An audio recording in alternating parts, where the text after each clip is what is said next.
गं गणपते नमः। आप सभी का आपके अपने चैनल पर बहुत बहुत स्वागत है।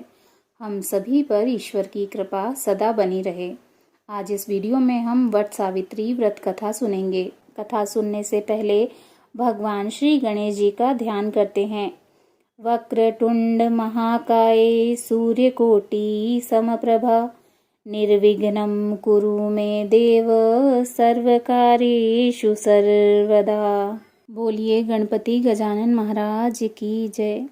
हम माता सावित्री और सत्यवान का आवाहन करते हैं, जिन्होंने अपने अटल विश्वास और सच्चे प्रेम से स्वयं यमराज को भी विवश कर दिया।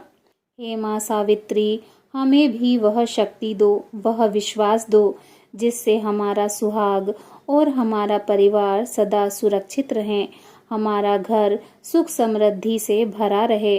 हे माँ, आपकी जय हो। भद्र देश के एक राजा थे, जिनका नाम अश्वपति था।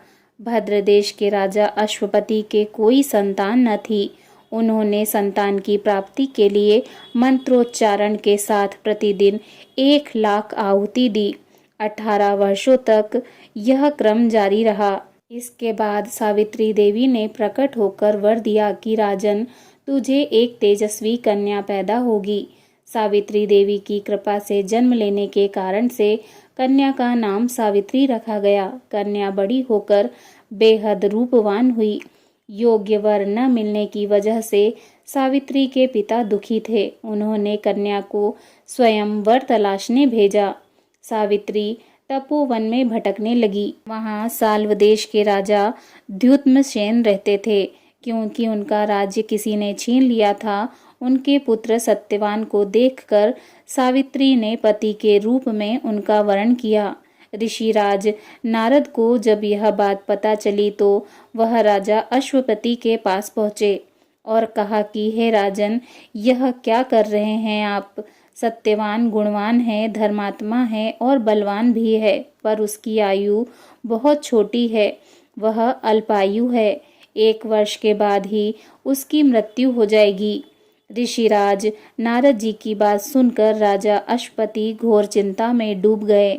देवी सावित्री ने उनसे कारण पूछा तो राजा ने कहा, पुत्री, तुमने जिस राजकुमार को अपने वर के रूप में चुना है वह अल्पायु है।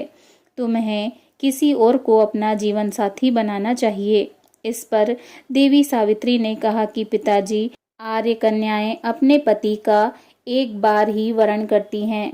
राजा एक बार ही आज्ञा देता है और पंडित एक बार ही प्रतिज्ञा करते हैं और कन्यादान भी एक ही बार किया जाता है।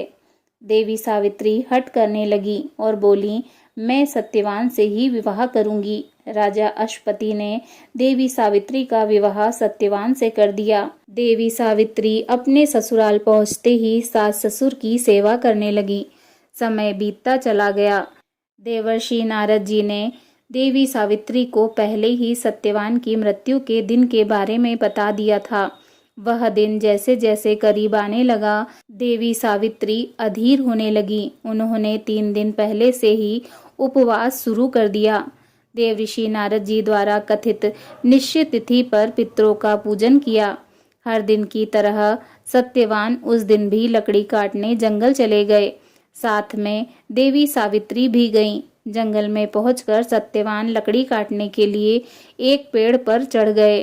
तभी उनके सिर में तेज दर्द होने लगा। दर्द से व्याकुल सत्यवान पेड़ से नीचे उतर गए। देवी सावित्री अपना भविष्य समझ गईं। सत्यवान के सिर को गोद में रखकर देवी सावित्री सत्यवान का सिर सहलाने लगी। तभी वहां यमराज जी आते दिखे। यमराज जी अपने साथ सत्यवान को ले जाने लगे। देवी सावित्री भी उनके पीछे पीछे चल पड़ी। यमराज जी ने देवी सावित्री को समझाने की कोशिश की कि यही विधि का विधान है, लेकिन देवी सावित्री नहीं मानी। देवी सावित्री की निष्ठा और पतिपरायणता को देखकर यमराज जी ने देवी सावित्री से कहा कि हे देवी, तुम धन्य हो, तुम मुझसे कोई भी वरदान मांगो।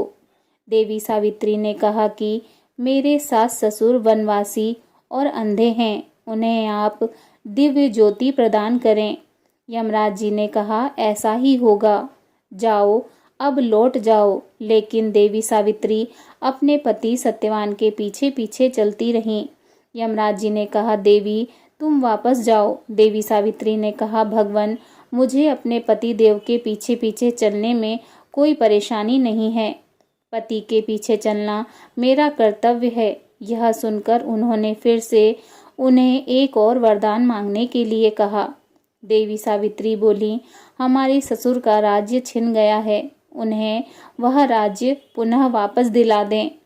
यमराज जी ने देवी सावित्री को यह वरदान भी दे दिया और कहा, अब तुम लौट जाओ। लेकिन देवी सावित्री पीछे पीछे चलती रहीं।